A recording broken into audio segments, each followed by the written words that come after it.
आज की कहानी रहस्यमय मौत। एक पति की कहानी।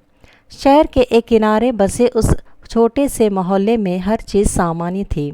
हर सुबह लोगों के चहल पहल के साथ शुरू होती, दुकानें खुलती और बच्चों के खेल खिलवाड़े से कलियां गूंज उठती। पर उस रात जब डॉक्टर नीलम की मौत की खबर फैली, पूरा मोहल्ला सन्न रह गया था। डॉक्टर नीलम एक जानी मानी सर्जन थी और उनके पति राहुल एक सामान्य सरकारी अधिकारी थे। दोनों की शादी को लगभग 10 साल हो चुके थे। उनके घर में अचानक उनकी चीखें और फिर सन्नाटा सुनाई दिया था, और जब पड़ोसी वहां पहुंचे तो नीलम की लाश बेडरूम में पड़ी हुई मिली। राहुल, जो हमेशा शांत और गंभीर स्वभाव के इंसान थे, उस वक्त घर पर नहीं थे।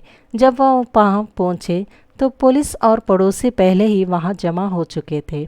उनके चेहरे पर हैरानी और डर के मिश्रण था। राहुल के अनुसार वो एक मीटिंग के लिए शहर से बाहर थे और जब उन्हें घटना की खबर मिली वो तुरंत लौटे। नीलम का चेहरा पीला पड़ चुका था और चारों ओर कुछ ऐसा था जैसे कमरे में कुछ बहुत ही अजीब घटा हो। पुलिस ने जब घर की जांच शुरू की तो उन्हें कोई संघर्ष या लूट का निशान नहीं मिला था, जिसने उन्हें और भी अधिक सोचने पर मजबूर कर दिया। पुलिस जांच ने जल्द ही इस सवाल को उठाया कि नीलम की मौत के पीछे हत्या थी या आत्महत्या। पहली नज़र में ये आत्महत्या का मामला लग रहा था, क्योंकि कमरे में किसी तरह का संघर्ष नहीं दिखा और शरीर पर किसी बाहरी चोट के निशान भी नहीं थे। परंतु नीलम के करीब दोस्त और परिवार के लोगों के कहना था कि ये आत्महत्या मानने के लिए तैयार ही नहीं थे। वो एक मजबूत और आत्मनिर्भर महिला थी और उनके जीवन में कोई ऐसी परेशानी नहीं थी जो उन्हें इस कदम तक ले जाती। जांच तेजी से आगे बढ़ रही थी और राहुल से पुलिस ने कई बार पूछताछ की। उनकी बातें सही प्रतीत होती थी, लेकिन पुलिस के अनुभव दृष्टिकोण के कारण वो उन्हें पूरी तरह से संदेह से मुक्ति नहीं कर रहे थे। राहुल का अतीत, उनका और नीलम का रिश्ता, सब कुछ जांच के दायरे में आ गया था। राहुल और नीलम का रिश्ता बाहर से देखने पर एक सामान्य और खुशहाल जोड़े का प्रतीक था, परंतु जैसे जैसे जांच गहराई में गई, कई छिपी हुई सच्चाइयां सामने आई। नीलम और राहुल के बीच कुछ वर्षों से तनाव था, जो धीरे धीरे बढ़ता गया। राहुल अपने काम में व्यस्त रहते थे और नीलम अपनी मेडिकल प्रैक्टिस में पूरी तरह से समर्पित थी। इस बीच दोनों के बीच का संवाद कम हो गया था। नीलम के दोस्तों ने पुलिस को बताया कि वो राहुल के बदलते व्यवहार से बहुत परेशान थी, जो पिछले कुछ समय से बहुत अलग और ठंडे हो गए थे। पुलिस के लिए ये सब बातें केवल अटकलें हो सकती थी, लेकिन उन्हें राहुल की भूमिका की पूरी तरह से जांच करनी थी।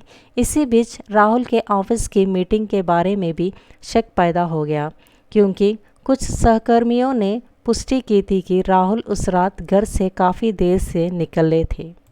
जांच के दौरान पुलिस को एक और महत्वपूर्ण सुराग मिला।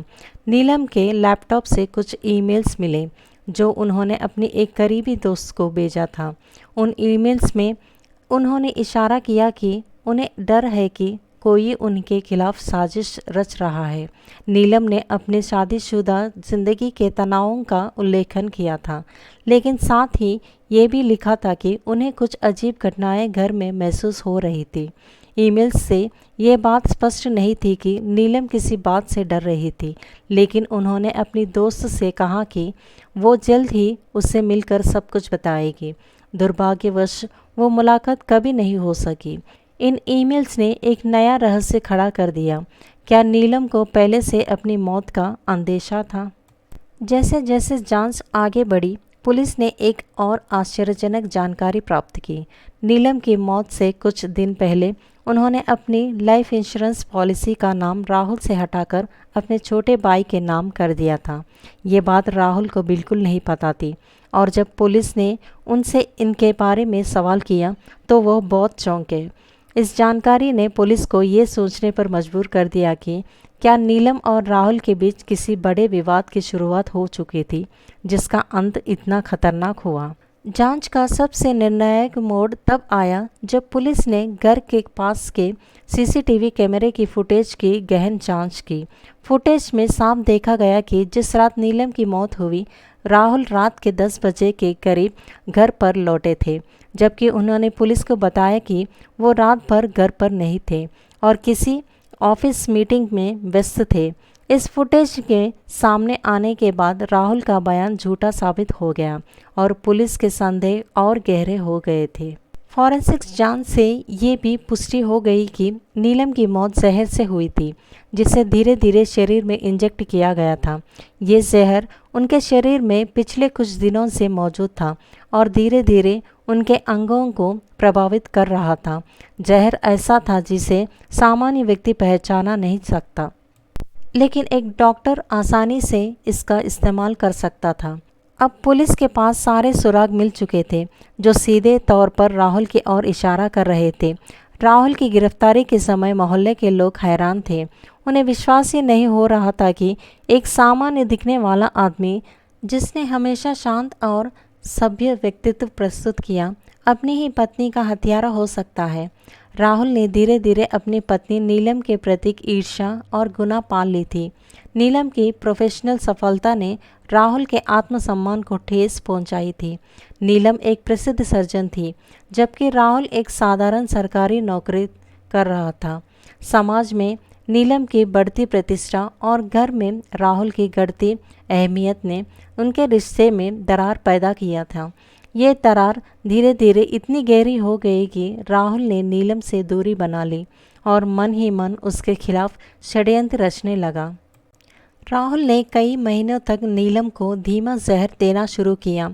उसे उम्मीद थी कि ये मौत स्वाभाविक लगेगी और किसी को उस पर शक नहीं होगा, लेकिन उसने नीलम की सूझबूझ और उसकी सुरक्षा संबंधित चौकसी को कम आंका।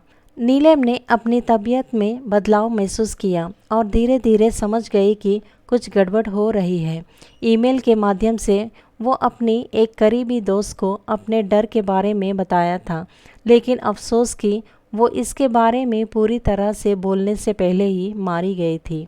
सीसीटीवी फुटेज और फॉरेंसिक जांच ने राहुल की झूठी कहानी की पोल खोल दी। उसका ये विश्वास था कि वो आसानी से बच निकलेगा, आखिरकार टूट गया और उसे उसकी घिनौनी हरकत के लिए सज़ा मिली। अदालत में राहुल के खिलाफ सारे सबूत पेश किए गए और आखिरकार उसे नीलम की हत्या का दोषी ठहराया गया। मोहल्ले में इस घटना के बाद एक सन्नाटा छा गया। नीलम को इंसाफ मिली, लेकिन इस पूरे घटनाक्रम ने सभी को हिलाकर रख दिया। राहुल को उम्र कैद की सज़ा मिली और वो अब जेल में अपनी गलतियों के साथ ही जी रहा था। परंतु इस घटना ने एक सवाल छोड़ा, क्या किसी के भीतर का अंधकार इतना गहरा हो सकता है कि वो अपने ही जीवन साथी की हत्या करने पर उतर जाए? समाज ने अपनी राह पकड़ ली, पर नीलम की रहस्यमय मौत की गूंज हमेशा उन गलियों में महसूस की जा सकती थी। यही इस कहानी का अंत है।